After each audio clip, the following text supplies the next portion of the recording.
Hello, how you doing? I'm Craig Parkinson. You are listening to the Two Shot Podcast. Sit yourself down, pop the kettle on. We're going to have a nice old chat. Who's it with this week? I'm going to tell you right now.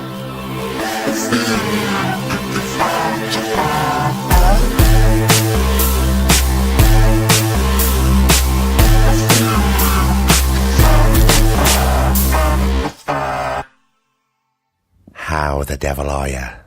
Everything all right?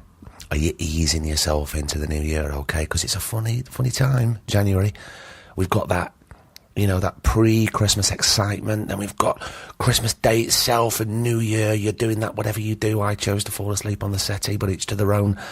And then we're asked to fall back in line and get into routine and try and find a routine. And maybe some of us don't have a routine, but that's okay. Take your foot off the pedal. Just relax. It's only January, all right? Feel under no pressure. You ease yourself in the best way you know how. So, it's Thursday. It's episode 72. I am recording this intro from a Lenny Henry television advertised budget hotel in Leeds. I wanted to give you a little picture of the very glamorous life that I lead. So with Eileen Walsh this week, we met Eileen in London, and it's a really fantastic episode, and I'll get to that in a minute. First of all, I wanted to say thank you so much for the phenomenal response from last week's episode. David Morrissey was such a beautiful, honest guest, but we had a lot of messages in support of Adam's bravery, the letter that I read out at the intro. So thank you to everybody that sent an email or a private message or a tweet in support. I know it meant a lot to Adam that you did that. And there was a question last week I didn't know. I said I didn't know whether Adam had got married and everything was all right. Turns out he did get married, and he's taking everything day by day. So I know that the support and love from the listening community meant the world to him. So massive thank you. Now, one more thing. Have you heard of 500 Acts of Kindness? Right. You can follow them at 500 Acts of on Twitter. I'm going to tell you what they're about right now. They're a voluntary support group, right? It's a fundraising group where 500 people donate £1 every week, just £1, and then they give that £500 to a person, a family, or an organisation who really needs it. Now, I think I'm right in saying that this was inspired by past Two Shot Pod guest Joe Sims. So that's how it works. If you want to know more, follow them at 500 Acts of on Twitter. I think they're on Facebook as well. Just give it a Google. And now in a couple of weeks, I'm going to be having somebody on who I believe is directly involved in this group. And she does plenty more besides. It's going to be very exciting to speak to her, and I can't wait. I can't tell you who it is, can I? But I can tell you that this week is Eileen Walsh, the lovely, brilliant Eileen Walsh from Cork. She came to meet us in London, not from Cork, she lives in London. Now that would have been a bit of dedication, wouldn't it? Now I remember when I first saw Eileen, it was in a brilliant film called The Magdalene Sisters. If you haven't seen it, it's directed by Peter Mullen, and it's very, very heavy going, but it is an important film. And I remember when I first saw her, it reminded me of when I first saw past guest Tony Pitts in Red Riding. Something about me just drew me to what they were doing on screen, and they weren't being tricksy or anything, they were just being real. And certainly with Eileen's performance, there was such some beauty and fragility about what she was doing. If you've seen it, or you've seen Eileen on stage or screen, you'll really understand what I'm talking about. She's brilliant. And lucky for me, it turns out she's brilliant company too. And I hope that you think so too. Should we do it? Let's go. This is episode 72 of the Two Shot Podcast with the fantastic Eileen Walsh. I'll see you at the end.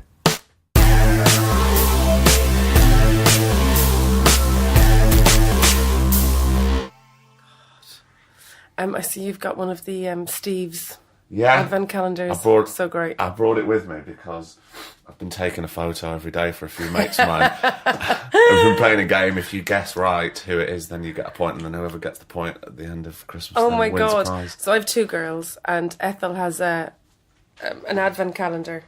They both have advent calendars, but Ethel's one is Quality Street. It's a different one every day. She's running a little book. And she gets really... I'm not going to do it until Mum's back, or I'll phone her and see, what are you going for today? And so I've guessed 3, Stuart's guessed 3, she's guessed 3. Tippy, her eldest sister, had only guessed 1. Stuart said there was fucking mayhem yesterday. Mayhem, because Tippy got it right. Oh, she got it right. She's like, it was the fudge! Shouting it up the stairs. Anyway, today they nearly lost the will to live, because Ethel and her both said penny toffee at the same time. They both have to get a point then if it's penny That's toffee. what I said too, but Stuart was like, no. Tippy actually said it first, so it's Tippy's point. Mainly because Tippy's one behind all the rest of us. So he feels that he needs to give something to the underdog. I think so. In all fairness, can you do that with kids though? No, I know. If they said it at the Apparently same you time. can. Well, apparently Stuart's right. He's there, isn't he? He's Stuart's doing like, it. fuck it. Let's create mayhem. How old are the children? So Tippy is about to turn 13, and Ethel, it's her birthday tomorrow. She'll be 10. Is it? What are you doing? You're not having a party, are you? Yeah, we do. We have to. It's like, because they're... I've been through this before about kids' parties. And also it's really important to separate them because they're both at Christmas time. So they can't try and get away with giving a birthday gift that will do you for Christmas. No, you can't do that.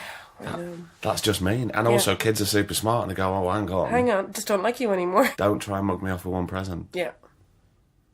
They're on it. Yeah. So it's kind of an expensive couple of weeks for us. Tippy, I'm only asking for a laptop. You're like, no, you're not getting a fucking laptop. Is she Let's be clear. 13? Yeah. God. Yeah. Such an interesting age, though, 13. You know, everything's changing for her. Yeah. Yeah. And finding it tricky to own her body because she's very tall.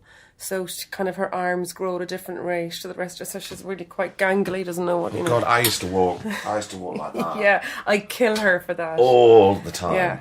Because I was embarrassed of my height all the time. And then I had boobs into that, and she's like, oh, fuck it, this is... I don't know who owns this body. Punch down This even is more. Weird. Yeah. Bless him. Yeah. Very different. So your little boy is 7? He's 7. Right. I've got all that to come. You know, maybe not the boobs, but Maybe I've got. Who knows? Who knows? But we've got all that to come. What's Christmas like for you? Do you get to stay in London or do you bugger off? We're going to take the kids. I was working all summer. I was in at the Donmar, and I missed summer completely. So this Christmas, we're going to go to New York for a couple of days. Brilliant. Yeah. So that'll be nice. But it is genuinely like a couple of days, like a long weekend. Have the girls been before? I did a play once before there when Tippy was quite small. She pretends she has memories of it, I think, really. But this will be a proper kind of little visit for them both. That'll be such amazing. Yeah. What a great time to go. Yeah. I love this time in New York. It'll be lovely for them. Just do a little bit of ice skating, and we're going to go see... Tippy and I are going to go see Dear Evan Hansen. Oh, I'm so excited about it. The musical. That's coming over here. Yeah. I think. Yeah. But the songs are amazing. Oh, are they? Yeah. Yeah, my sister's also an actor, and she's a demon for sending me links to loads of things that I wouldn't have a clue of. And she started me on Dear Evan Hansen about a year and a half ago or something.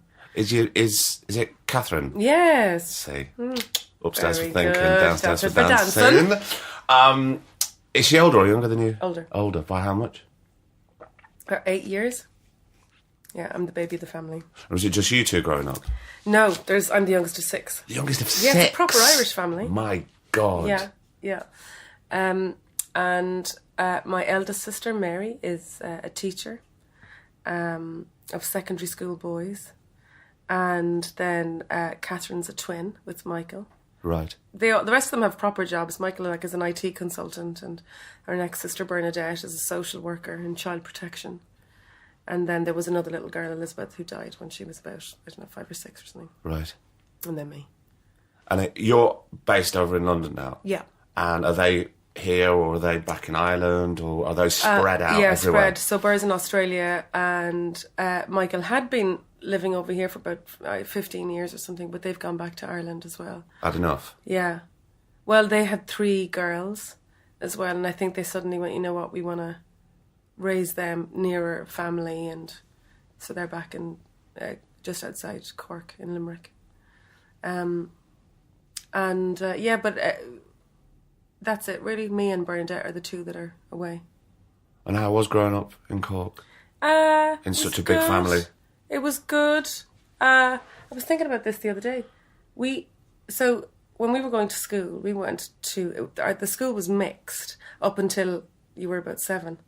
And then as soon as you made your Holy Communion, you were separated then into boys and girls school. Right. Obviously, in case you were sexually active from the age of 7, quick.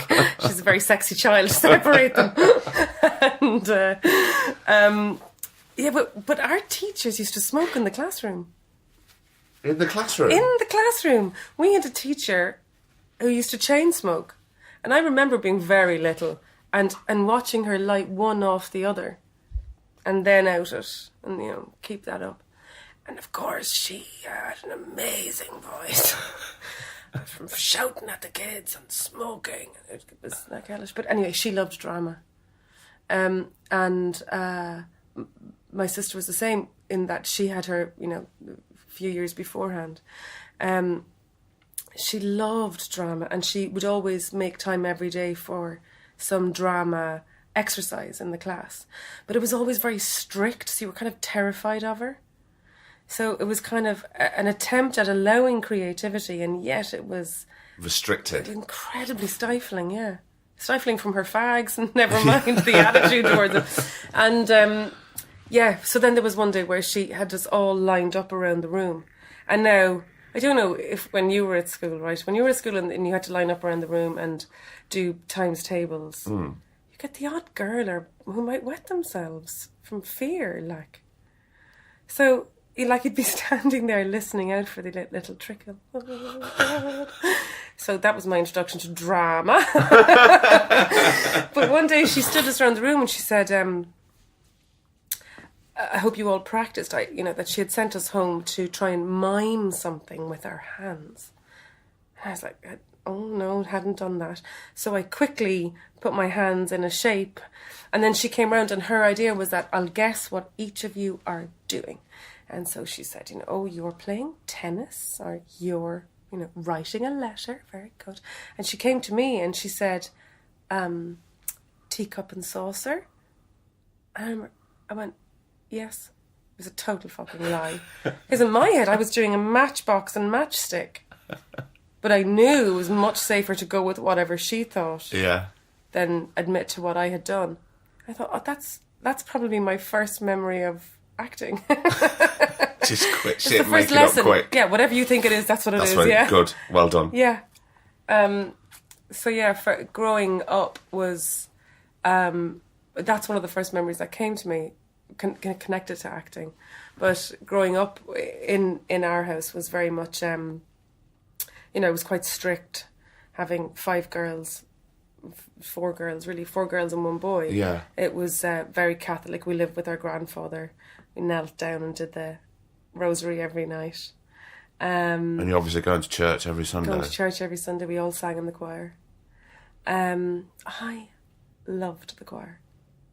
I hated the nun. But I loved getting to do 10 o'clock mass, getting to do the psalm and the Alleluia. So I loved that. And then, but there wasn't much money. My dad would work any job to keep money coming in. Would he do lots of different things just to keep money coming in? Yeah. So I remember as I got older, there was a point where he had been made redundant from driving. He used to drive a forklift down in the docks. And he would come in filthy from the coal ships and the animal feed ships. Right, yeah. So he would be stinking and have what looked like eyeliner from the dust. And And he worked incredibly hard. And was such a family man, would be up at the crack of dawn to light the fire so that the kitchen was warm when you'd come down in the morning. So it was a fun, it was poor, but it was a very close family, you know. And was your mum just running the house? Yeah. Yeah. Yeah, because in Ireland then, as soon as you got married, you weren't allowed work. Married women couldn't work. So she had to give up her job in the singer's factory. The sewing machine factory, yeah. And she loved it there. And actually that was a big moment, I think, for her, you know. I think because she should have been a working mum. That she lost something in her.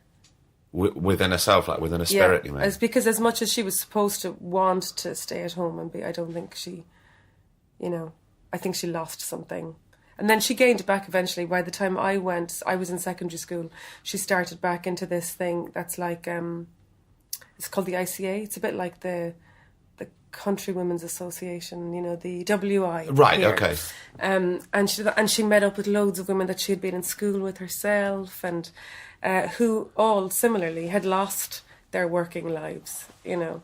And also their social lives. Because there's something. Everything. Because you know what it's like yourself, being a working mum. Sometimes if you've been at home for ages and you've been running the house and you've been doing all this thing and juggling all the things with the children, you go to work and you go, I'm going to have a bit of a rest at work because it's much easier going to work than it is... So much. You know, doing all the things at home. But also it's so lovely to exist outside of your kids and your family and what you're... And be something else other than a mum. Yeah, exactly. Yeah. I mean, I love when I go and pick up Ethel from school, one of the teachers always goes, all right, mum, to everybody who comes in. Or, you know, if you press the gate and you go, yeah, it's Ethel's mum, that kind of thing. But actually, when you step away from that and you need to be yourself or prove yourself, or I love that. And I love that my girls see that as well, you know, that I exist outside them. Yeah. And that's something for them to aspire to as well. Well, you'd hope so. Well, you'd think, yeah. Although Ethel has said a few times, you know, like how most mums stay home and most dads go out. In our house, it's very different because mum can't cook and it's all, you know, all right, I get it. I don't know. I mean, I see, if I'm sometimes doing like the school drop off and the pick up, I tend to see the same people doing that. Whereas obviously in our house, it's different people doing it all the time. Yeah. Because you have to juggle those things. But, you know, anybody who lives in London, you can't really, you know, unless one of you is doing very well. But you both have to work to kind of stay afloat, really. Also for your own sanity. Yeah. There's, you know, I always think there's a need to work, there's a want to work. Certainly, you know, for me. Yeah. I had a friend recently who stepped back from working because he was kind of saying, actually, I have less life experience. I'm kind of relying on, you know, that my day exists in and around studios or being on set, and I just need time to go and walk the dog and bring the kids to school and have stuff to recall and to use for more work. And you kind of go, yeah, I can. Well, that's really important thing to do. I mean, that's a nice thing to be able to do that because you're that successful. Well, if you are, then that is a nice thing to do. But it is also important to stop. Yeah. Because I know some people who just are not just acting, all other sorts of stuff, and they'll just take any job coming. Yeah. I'm going, it's really important to say no and stop. Yeah. Otherwise you're going to burn out mentally and physically, and you're not going to be useful to do anything. But yet we have a need to keep it coming. You know, what will happen if there's a precipice and you do fall off it? Well, in case it all stops and it all goes away. Yeah. I had a job that I was supposed to be doing over Christmas. And then if I took that, it meant that I couldn't do 2 weeks of a workshop. And I thought I better just go with the job. And, you know, good people, nice script, all really positive stuff. But I had no sleep that night. That thing where you're trying to control it, like my heart was beating so fast and I knew I'd made the wrong decision. And on top of it, the girls also had given me a bit of a guilt trip going, you're going to be working over our birthdays as well as, You know, the fact that I had missed summer.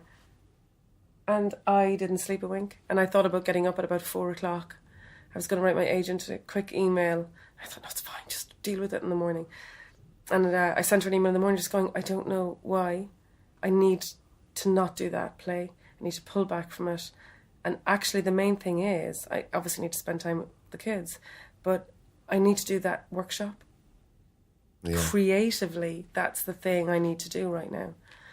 And she was brilliant and dealt with it and said, yeah, that's fine. And then when it came to doing the workshop, I knew I'd made the right decision. It was like, oh, that my soul needed that. Yeah. That you can still create and make and not be under pressure just for the money. Yeah. You know. But it's hard, I guess. It's so important, though, because those wrong decisions that you know in your gut, you just know. Yeah. How do you deal with something? I really try and make the best decisions that I can possibly for me. Yeah. That I can feel, oh no, this is the right thing to do. Yeah. But on those occasions where I haven't, I mean, I like to think I've learnt from it, but when you're making those wrong decisions, you just know, and there is pressure to do it. Yeah. But you learn from those mistakes, I think. Yes, you do, I think. So I have a constant conversation about the idea of, when you take a job, it's so lovely when you feel part of the process, as opposed to a director going, this is my vision, and you will be the kind of mechanical worker within that vision. Yeah. Whereas when you take a job and you're part of it, and, you know, you kind of move it on further or feel like you're involved in the thing. Well, it's collaboration. It's so important. Yeah. Because if you're not, or if you're not allowed to follow your instinct, I don't think you can ever get it right. You're just, it's a bit like trying to do a line reading all the time. Yeah. You know? You feel like a number. Yeah. Yeah. Oh, anybody could be doing this. But then what do you do? What do you do? If you try and raise that conversation about going, am I part of this? Or do you have a different creative team? But then do you worry that you're going to come across as somebody who's difficult? Yes. Well, I don't know. I don't think so. Yeah. I think everything should be questioned. Yeah. I think some people are afraid of asking questions nowadays. Yeah. But I think it's trying to create an atmosphere of work in the room. So what you don't want to do is ask difficult questions in a manner that's not open to. But if it comes from within yourself and a place of truth and genuinely querying something that you need to find out that's going to help everything, it can't be wrong, can it? That can't be wrong. Have you directed? No. And would you? No. I just answered that question myself. Would you? No. It's very Irish. How many times I do that? I do that loads. So Irish of me. I don't know. I don't know is the answer. Have you directed? No. Is that something you would want to do? I don't think... I don't know, to be honest, because... You know, when you work with amazing writers or amazing directors, it's such a technique. There's such an art to it. And I kind of respect and love them so much that I wouldn't dare to think that I could do that. But then I've also worked with some proper mediocre people and you just go, oh. Well, loads. Yeah. Work with loads. Yeah. And it's so funny when you work with the mediocre people, you go, I always think, God, do you really care about what you're doing? Because I've worked with really brilliant people who are come and they are prepped up. They know exactly what's going on. They know where we are geographically within the story, where we are, what day we are. And you've just walked in and you've slowed everything down. And you obviously don't know what you're doing or you don't care. And either way, they're both terrible to bring to work. I wouldn't dream of turning up and not being able to do my job or not have the tools that I needed to do my part of this massive wheel that we're all on. But I'd love to give it a go, purely from, I think, you know, if you've got a project that you love, something that you'd really love to kind of get your teeth into, you can only help bring more from the actor, because I think you appreciate what it takes to get there, you know? Yeah, I think that's interesting when I've worked with directors who have been actors or are actors. Yeah. There's something there. There's a complicity between everybody because what you just said, they know what it takes to get where you're going. Yeah. But equally, I'm working with brilliant directors at the moment who are not actors, but they're really, because they're left to do their job. Yeah. They're not being told how to treat people or direct a scene by somebody else above. They're being left because the trust is there with that person. So I think there's an amount of trust as well. Yeah. And that everybody has a different job to do. I worked with a writer once who decided to direct his own work. And it was really interesting because it was done from a place of wanting to control it as opposed to what was the right decision for the work, I think. Anyway. Well, that is interesting, that sense of control. I think he was very lucky, really, because the assistant director in the room was very good. And so there was a bridge between him and us as actors because he didn't have the vocabulary needed for the first time. Yeah. You know, he's continued to direct his own stuff and has done brilliantly. But that first time, it's interesting watching somebody. It kind of goes, I've written it. Can you not just do it better? Maybe you can't just say do it better. That lovely classic I can give bit it of a go. Yeah. But also, I think it's quite nice not to have all the answers. Do you know what I mean? Yeah. If you're working, you go, I don't really know how I'm going to get there yet. Yeah. There's something very freeing in that. Exactly. Terrifying, but freeing. I did The Tempest with Improbable, and they have certain rules to work by. And it's amazing. So a lot of their stuff is about improv. So they're kind of preparing you for improv. And they have, the rules are the people who turn up are the right people for the job. Whatever time you start is the right time to start. Whatever happens is the only thing that can happen. And the rule of 2 feet, which means you can walk at any time. Right. You don't ask, you go. It's fine. If you've had enough, if you have a voiceover, you just go. And so that one in particular is quite brilliant because nobody wants to be the first to use the rule of 2 feet. So you get full commitment from everybody. Yeah. But the other stuff is so brilliant. It's their stuff to kind of live by, really. So the people who show up are the right people for the job. So you never question it. There won't be a day where you go, I don't know what I'm doing. You do because you're here. Yeah. That's it. So, yeah, you can't lose your character. You can't. You are the only person who can play this today.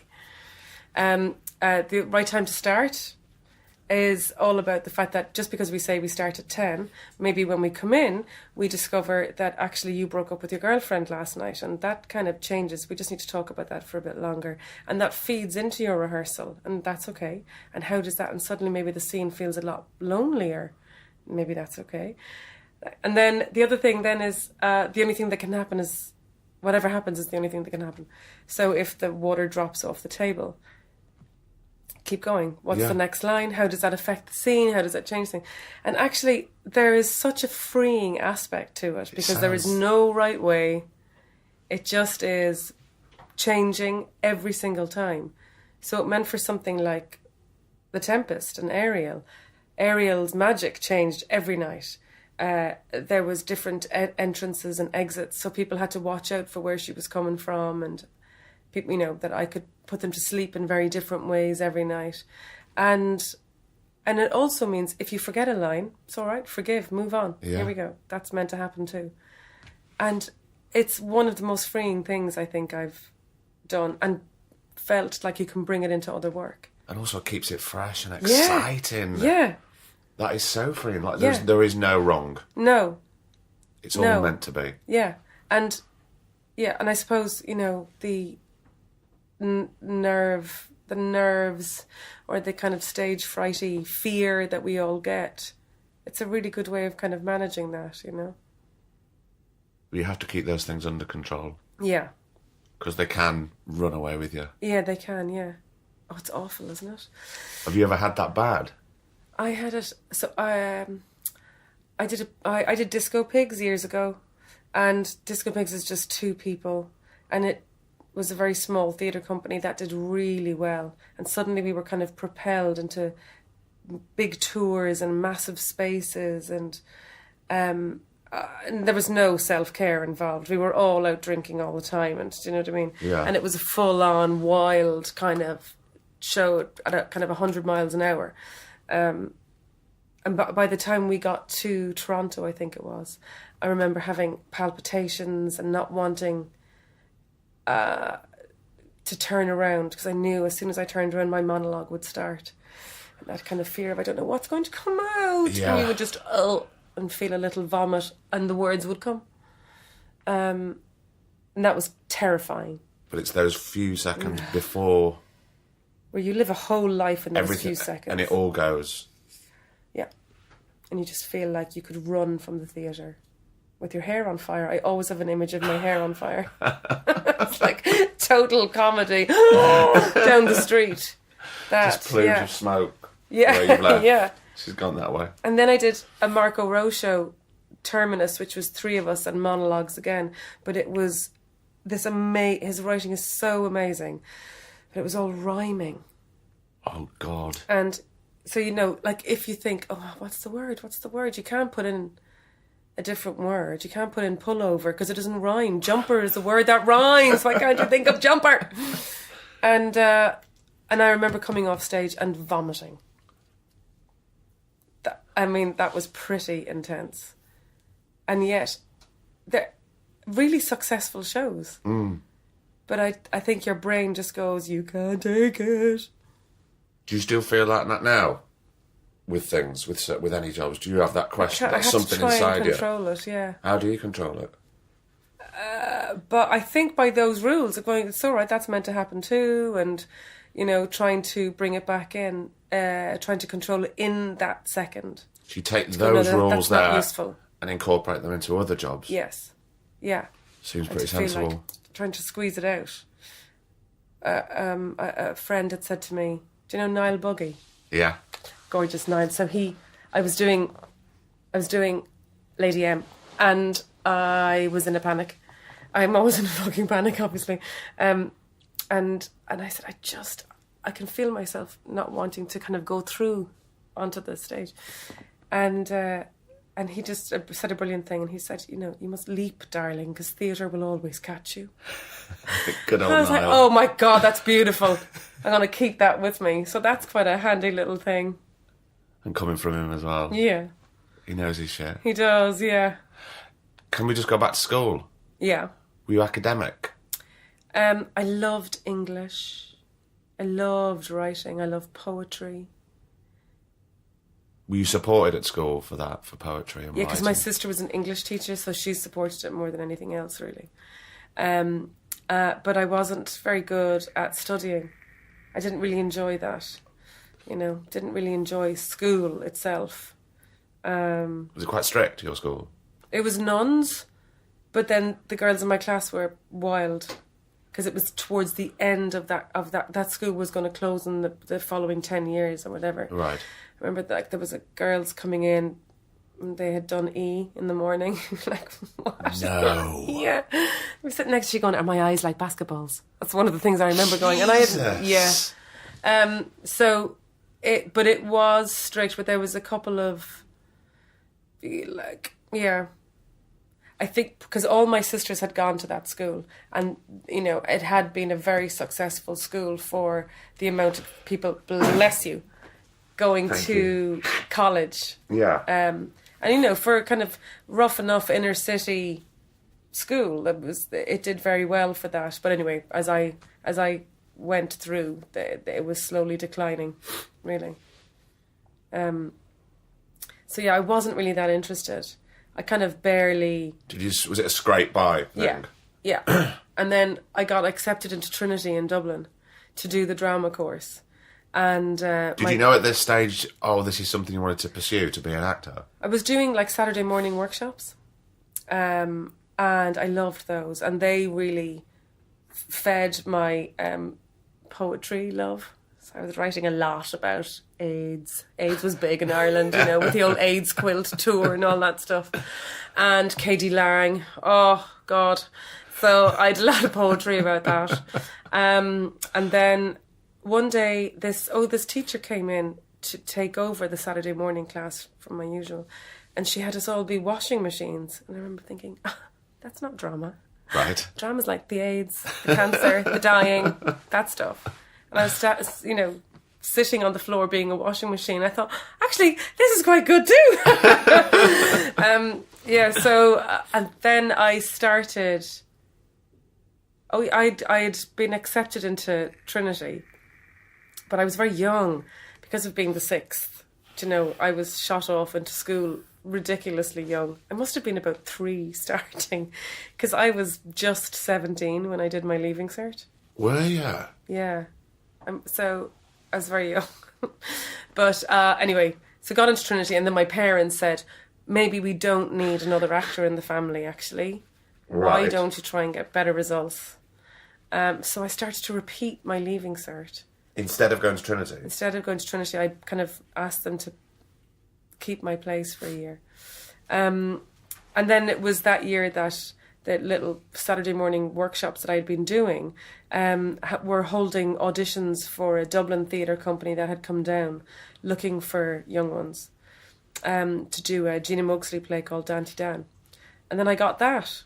So I was like, fuck this. So left school, moved to Dublin, started rehearsals, got my agent, How old are you at this point? 17. 17. So that's quite a big move to go. Huge. To go into Dublin at that age. Yeah. And I was a really good girl, so I remember I had never tried a cigarette even.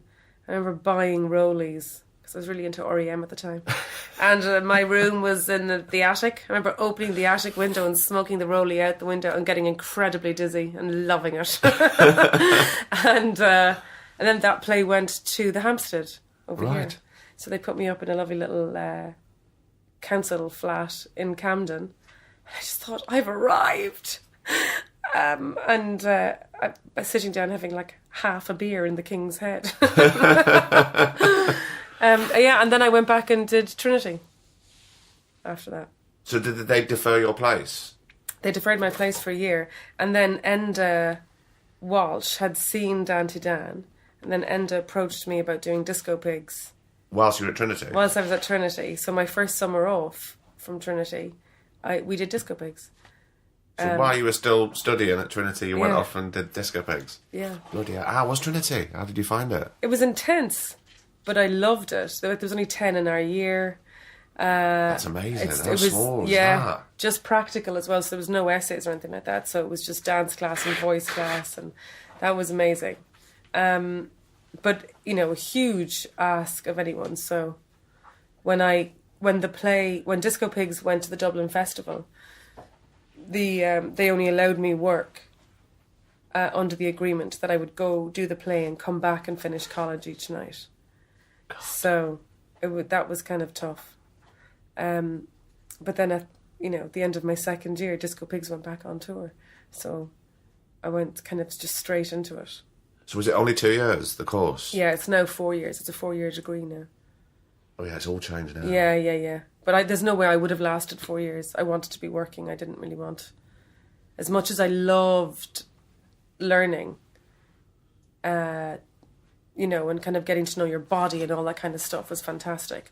I also thought, I learn on the job. It's fine. And did you feel that you were ready for it? Even though you wanted, I think in hindsight, like looking back, do you think you were ready at that age to go and do it? Yeah, I mean, I went through a point, I think, in my 20s where I thought to go to college now would be great. Now that you know how much it means to be able to invest in something. But then actually every job you get is like an investing in it. If you get to do something with Frantic Assembly, or recently with Stephen Hoggett, you just go, that's great. Yeah. This is stuff that really pushes you into things that you didn't think you could do. And also there's stuff there in the real world now, working, that you can't teach. Yeah. And you can never get that experience, and you have to get it out there. Yeah, so you've got no choice. Yeah. So it all kicks off swimmingly, really. Yeah. Did you think, that's it, we're on now, we're on this path, Yeah. and it's going to be like this? Yeah. And what about the pitfalls? Was there a moment where you went, oh, this isn't going as well as Yeah, it so... should be? I don't know how to deal with this. Yeah, I think during Disco Pigs, that seemed like that this is normal. This is how theatre works. You do a massive show, it's massively successful, everyone thinks you're great, it wins awards, you win awards, that's all lovely. And then it takes, it's an interesting learning curve. Because then they made the film of Disco Pigs and I wasn't in the film. And that kind of bites you on the ass a bit. How did you feel about that? Well, it was difficult, but it's a good learning thing very early on. So just because it's your baby doesn't mean you get to keep it, True. And who knows? Like, it's obviously the right person gets it. Do you know what I mean? You just have to let it go a little bit. And thankfully, our friendship has stayed intact. Everybody has continued to work together a few times after it, so that's good. But it is as much, I suppose, when you hit the quieter times, or when you don't get the job that you really work hard for, and that's all very tough. Are you good at letting go of things? God, I don't know. I'd like to think I've gotten better as I've got older. But then you just get nicer things. You get put in the mix for nicer things, so the kind of the want to get it steps up a bit as well, I suppose. But also, it's interesting as you get older, you question: am I letting go of stuff easier? Am I getting better at that, or is it that my priorities have changed and I don't actually care as much? Yeah. Not that you don't care about the work, but you go, well, that over there is much more important, really, because that's real, that's reality. Yeah, yeah. And this, it would have been really nice. Yeah. It's kind of interesting, I suppose, the judging ourselves. And then I have a couple of mates who are, much more successful. And the judging that continues to go on anyway. It doesn't improve just because you apparently do better. Or become more successful. It's just the stakes change each time you climb up that ladder. And you're still pissed off that the jobs are offered to somebody else before they come to you, or, yeah. But I was thinking the other day about, so I was hearing somebody discuss their career, and they were saying, but you see, X, Y, and Z over there, they're up another level from me. And it's like, well, you can't compare yourself. Stop comparing, because I think that's really unhealthy. Yeah. Otherwise, you're just going to, you're going to be like a bloody tumble dryer. You're going to be spinning all the time because you're worried. Not worried, you're concerned, or you're looking at somebody else. Of course the grass is always greener. Yeah. It always is. Yeah.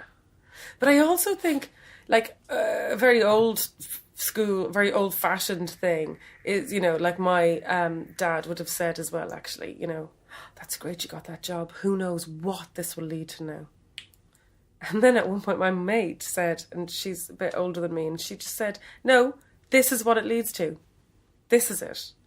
Doesn't project you into anything. For now, this is pretty fucking good. Yeah, exactly. I'm earning a decent wage from what I love doing. I get up and I go to work every day and I'm delighted to be doing it. That's more than a lot of people can say, So for what it is now, this is it. So to look at the job in the moment, and not think about what it's going to leapfrog onto. Yeah. That's not healthy at all, is it? Yeah. Well, maybe.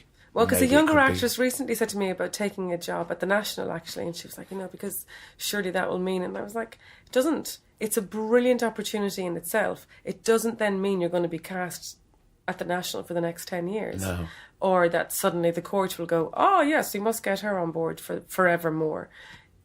And if you can't take a job for that reason, you take it for now. For what it is. Yeah. And stop predicting. And don't think that that's what's going to win you the Evening Standard and then therefore make you. But that's just, I suppose, it's about being realistic. Yeah.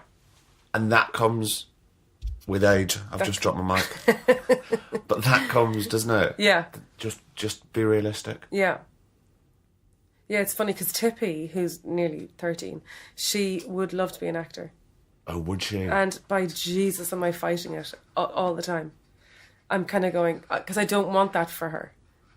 And I don't know why, because nobody could have stopped me. Do you know what I mean? Yeah. It's something I knew I wanted to do. And yeah, I was speaking to lovely Justine Mitchell the other day, and she said to me, is Tippy still interested in acting? And I was like, yeah. And she said, Matt, you got to let her do it. I was going to say, the more you close the door on that, the more she's going to beat it down. I know, but I just think she's so... Anybody, any kid, is just so little to be dealing with the fallout from it, dealing with the rejection, basically, I suppose. And... The years of rejection. Yeah. The lifetime. You're stepping into a career of rejection. And so I don't mind if she wants to do, Saturday morning classes and build up that way and do it because you love it. But don't do it because you want to work in it. Also child actors. Nobody loves them.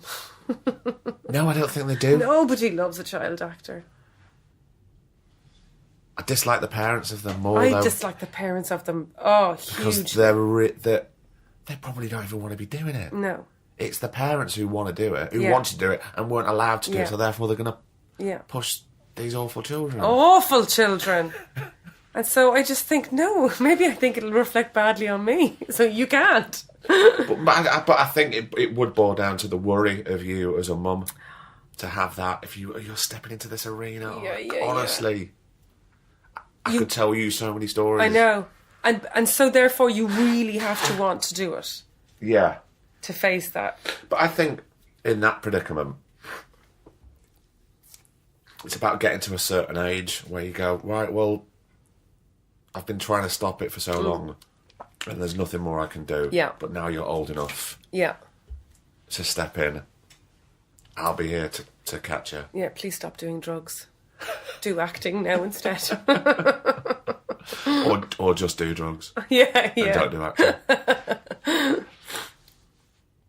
Was there any... Do you ever get to moments of gone, well, I've done quite a lot of stuff and I can't deal with this anymore?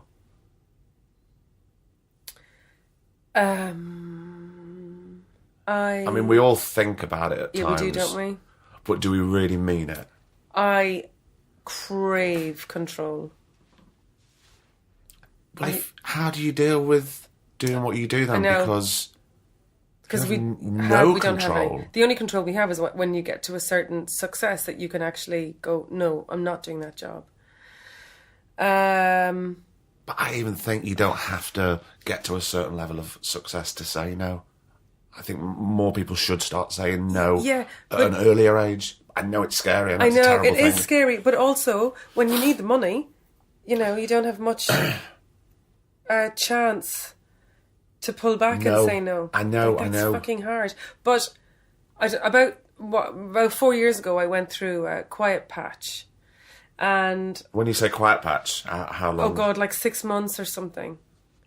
6 months, and and I would take any job because of having kids as well. I would take any job, keep the work coming, and I think would that be around the same time? I think I had done a long tour with an Irish company, and then I was like, oh fuck, I just need to be here more, and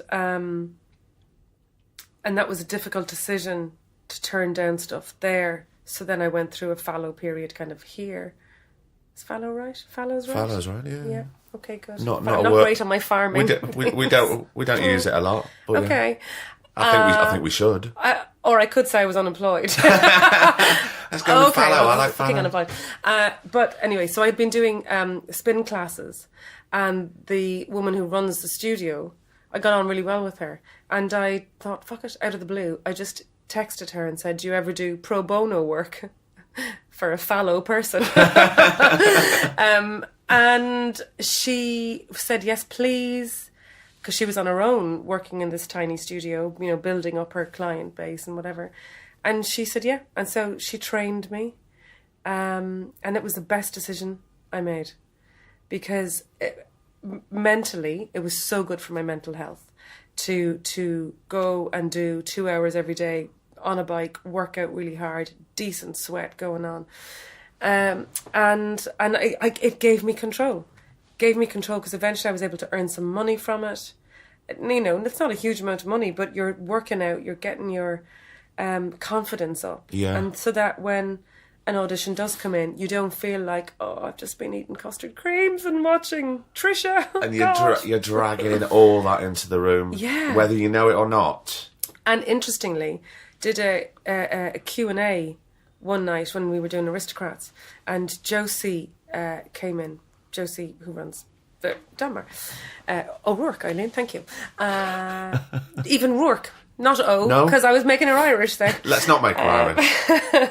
And she said, when actors come in to audition, you can tell the actors that are already working. She said, because they're kind of on one already. They're, you know, wheels are going, they're oiled, they're, you know, they're kept busy. Yeah. And then they happen to be coming in and they can talk about this play or this one that they've got in their hand right now. And she said, but as soon as an actor comes in that is unemployed, it's very focused on just this. And you can tell that, I suppose, that they need it. They want it. That hunger that actually... It doesn't work for them half the time. Well, it doesn't, does it? And they always say... I remember speaking to somebody, I forget if it was a director or a writer, I think it might have been a writer. And he said, and I might have said this before on the podcast, I can't remember now. They can tell on the other side of the table, so to speak, in the first 5 minutes. First 5. Yeah. And I think it's about what you're saying about people who are not keeping... the cogs sort of oiled because they're working and they come in and they've got not an arrogance, but they go, well, I'm just here to do this. It's just a part of another thing because I'm already... You know what it's like when you haven't been working for a bit and then you get a job and the first few days, they're not great because the chain of the bike is a slightly rusty. Yes. So you've got to put the oil on. So those first few days, and then you go, oh, I always wish I could go back to those first 2 days. And squeeze more out of it. Squeeze more out because it was a bit rusty there. Yeah. Do you know what I hate? First few days. Oh, Christ. When they go, so we'll just do a quick name game. That makes me have an actual aneurysm. You just go, I can't. Please, there's 14 people in this room. The only person I know is the director, so I'm going to keep calling John all the time. I guarantee I'm not going to know everybody's name. It won't happen. Oh, it makes me so anxious. There's nothing creative happening. It's just me pulling focus constantly, needing attention, because you're just going, I'm so sorry, I don't know anyone's names. I hate it. There has to be an easier way of doing that. With... Just going back and talking about auditions, how are you dealing with those? Are you good at letting them go after you come out? Oh, no. No. I don't trust anybody who says that they are either. I think that's a big, fat, dirty liar. Because I think we all go, no news, no, oh God, still no emails, oh my God, I just check it once more. I was thinking about this the other day.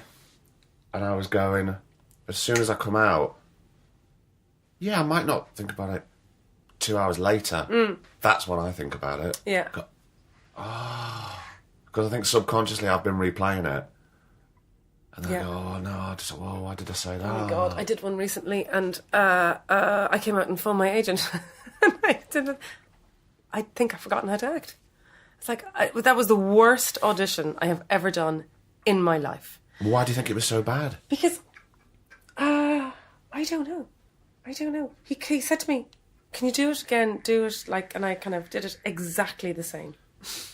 And then he went, oh, right, okay, can we try it with and I was like, yeah, sure. And it was a bit like, no, nothing's changing. Nothing is coming out. don't know. Just my brain and my body went against me and went, no, thanks, not today. Shop's closed. Did you know that at the time when it was happening? I felt fine. It was really tricky because I felt, chatty, went in, a bit of crack. They had seen something, so we had that. It was as soon as the camera rolled, as soon as I went into doing the lines. It was just weird. There's a brilliant bit in The Big Blue, very, old film now. The Big Blue, it's called. Is it the diving one? Yeah, of course. I was in that for ages. So Jean Reno is the diver who is big and bulky and I will win over everyone. And Jean-Marc Barr is the very beautiful who's naturally good at it and can dive anyway. And then one day Jean Reno's character nearly dies under the water because he's just trying to beat Jean-Marc Barr.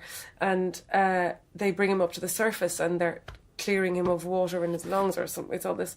And it just says, some days the water doesn't want you. I think, the amount of times I said that in the theatre. Some days the theatre just doesn't want you. But I think that's all right. Yeah. And I think that's a really nice bit of advice. Isn't it? Yeah. We should keep that. Yeah, that with Niall Buggy's leap, darling. Theatre will always catch you. Eileen, was that all right? Oh my God! Did you enjoy that? I kept waiting for you to start. I kind of thought afterwards, oh, we're in it. We're in it. We've gone round it. We've come out the other side. Wow. In fact, just talking about auditions before we go off, and this isn't me bigging up myself. But I'm fucking great in auditions. But I am fucking... I'm great. I'm going to do my Shakespeare for you now. No, but I was really nervous, as I always am, about this certain thing, and I was very unsure whether I wanted to even go in for it, let alone do it. I just didn't think I was right. Do you know what I mean? But if you feel, when you feel, I feel I should go in. Yeah. So I did. And the director I've never met before, he said, "It's a love to meet you," all that. He said, "Can I just say?" And I went, "Oh, right." He said, "I really love the podcast."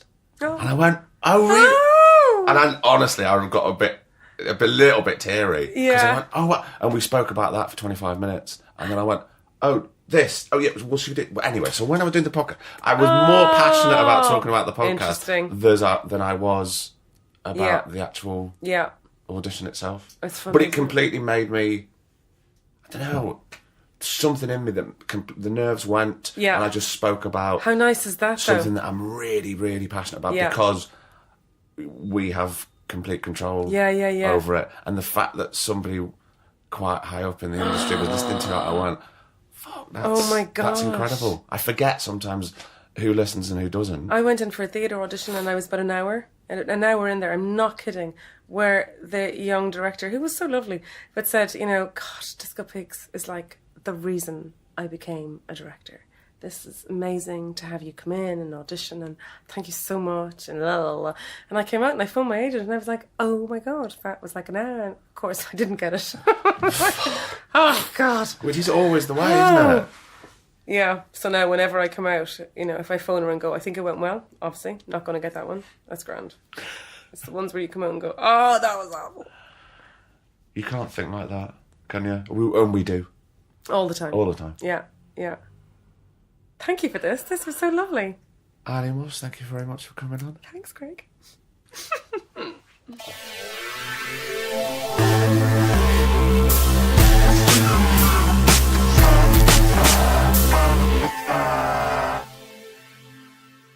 And another episode is done.